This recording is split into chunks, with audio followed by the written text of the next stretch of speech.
रात अंधेरी थी जब मैं पुराने बंगले पर पहुंचा जो शहर की सीमा के बाहर छोड़ दिया गया था। स्थानीय लोगों के बीच फैली जादुई कहानियां बताती थीं उस बंगले की भयंकर घटनाओं के बारे में। मेरी जिज्ञासा ने बेहतर विचार से माना और मैं उस बंगले के रहस्यों को खोजने के लिए बेहक गया। थके हुए सांसों के साथ मैं भीतर चला गया, खाली कमरों से गूंजते हुए खड़े करके। चांदनी रात में दीवारों पर भंवरित छायाएं पड़ रही थीं और ठंडी ठंडी सी ठिठुरनी मेरी हड्डियों तक पहुंच रही थी। वातावरण बदलते हुए दिखाई दे रहा था, जैसे अनजान आंखों ने मेरे हर कदम की नजर रखी हो। मेरे मन में एक अजीब सा अनुभव हुआ, जैसे अनदेखे आंखों ने मेरे मन में घुस गए थे। धीरे धीरे मुझे छोड़ने के लिए एक आवाज सुनाई दी, लेकिन मैंने ध्यान देने की कोशिश की, खुद को खुले सामने पेश करने के लिए। मैं आगे बढ़ता गया तथा सत्य का पता लगाने का संकल्प लिया।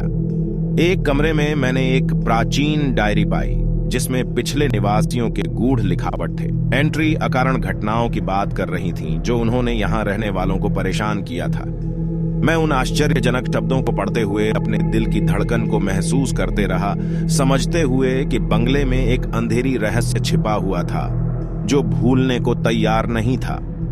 बंगले का घबराने वाला माहौल हर कदम पर बढ़ता गया। मैं दूर से कुछ आवाजों को सुन सकता था, जैसे अनजान गहराइयों से भाषण कर रही हों। मैं अपने सत्व के संघर्ष को समझ सकता था, सोचते हुए कि क्या यहाँ की कहानियां मेरे मन के भीतर समाहित हो रही हैं। एक कमरे में दरवाजे के पास मैंने एक पुरानी फोटोग्राफ खोजी। छवि में एक परिवार दिखाई दिया जिनके चेहरे अजीब अनदेखे ब्लर में छिपे थे।